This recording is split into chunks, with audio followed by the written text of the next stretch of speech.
11 November 1918. 11 minutes past 11. The war that was supposed to end all wars.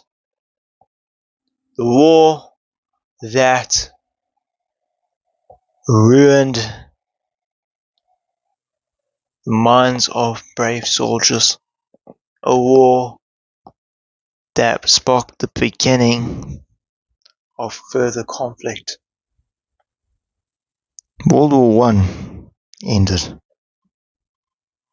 Every year on 11th of November, 11 minutes past 11, we have a moment of silence for the fallen. What angers me is that these were men, these were boys who fought another man's war. The reason why the war began in the first place was because of a person, a teenager might have added, a 19-year-old, who shot Austrian-Hungarian governor Archbishop Franz Ferdinand in the head. Also, he killed his pregnant wife, but that's not the point. The point is that if Princip didn't kill Ferdinand, World War I would have not have happened, nor would World War II would have happened. And coincidentally, the car of which Franz Ferdinand was in had the number plate 11-11-18, or 11th of November 1918. We wear poppies as a way to remember the fallen, because red poppies started to grow on the graves of the soldiers buried in France. And whenever it's 11 minutes past 11, like I've said, we always have a moment of silence. Many people died in the very minute. And what really angers me is that the fact that we don't respect our veterans.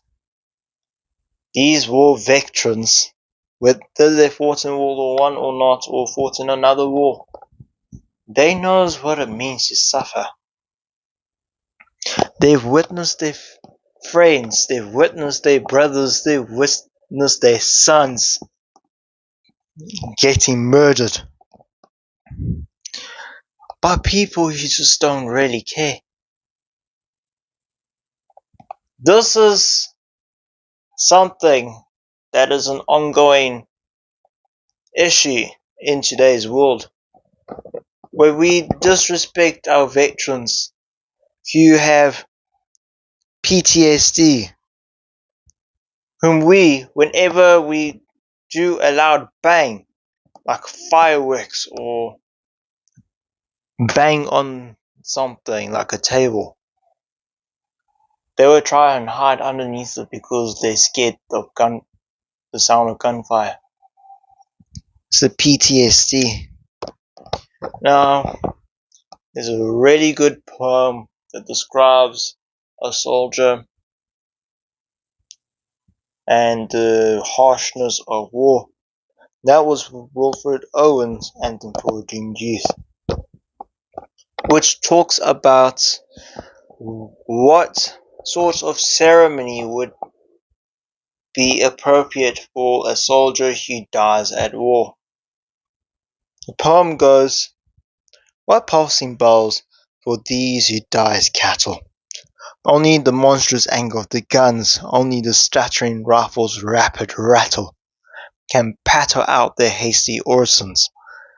No mockeries now for them, no prayers, no bows, nor any voice of mourning save the choirs, the shrill, demented choirs of wailing shells. and bugles calling for them from sad shires. What candles may be held to speed them all? Not in the hands of boys, but in their eyes shall shine the holy glimmers of goodbyes. The pallor of girls' brows shall be their pall, their flowers the tenderness of patient minds, and each slow dusk a drawing down of blinds. This poem emphasizes what it really means to suffer. The true definition of suffering is really fighting a war. You witness people just getting killed off as if they're like cattle. You get the image of many guns, explosions going off. You get the image of people trying to pray for hope and safety. Yet that's not what happens. And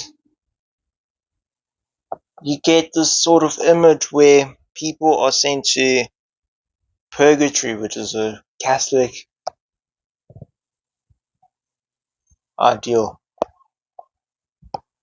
and where you light a candle to speed the souls to heaven. Gives us an image of what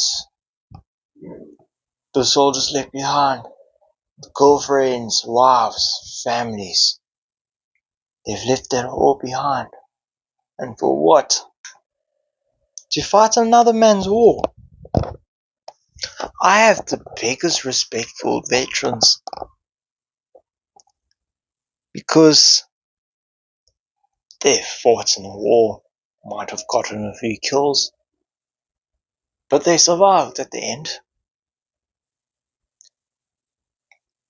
And what do they get in return? All they get are medals as per recognition. They get treated badly. They don't get the support that they need.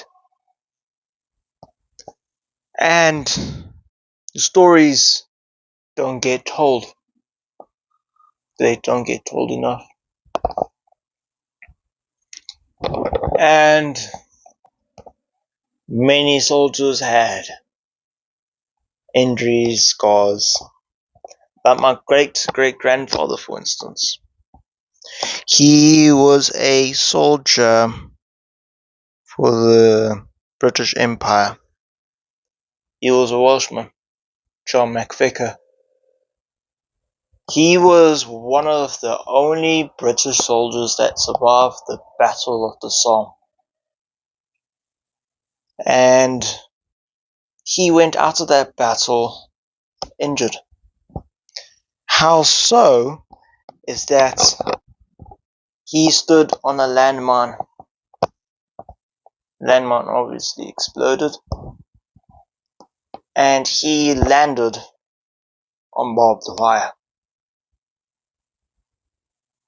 And to the day that he died, he had a scar on his back from the barbed wire that he landed on. He was 18 at the time.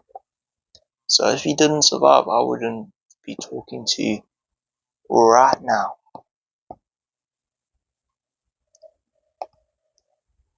It speaks the volumes of those fallen soldiers, what families they could have started. The amount of people that would have been in this world today if not for wars is immense. Could get people who end up matching up with some other person, but they're not because of their ancestors dying in war before they started a family. I'm talking about the young men, mainly, who died. Some of these men lied about their age just to fight because they thought it was cool. Some were 16, some were 15, some even 14, 13. He lied about their age and said that there were minimum age requirement, which was around 18 years old. And unfortunately, some of those boys didn't come back home. They didn't come back home safely. Instead, they got buried and forgotten about. Families obviously got told, but they didn't get their body. Because that's the harshness of war. And unfortunately, you can't really identify a body that's been blown up. And can't really get a body whilst in the middle of a battle now. That's just the sad, harsh reality of it all. And with today being around the 107th anniversary of the war, as of the time of recording this, really take some time to reflect on life, the many people who are suffering in today's world, for hope and for peace.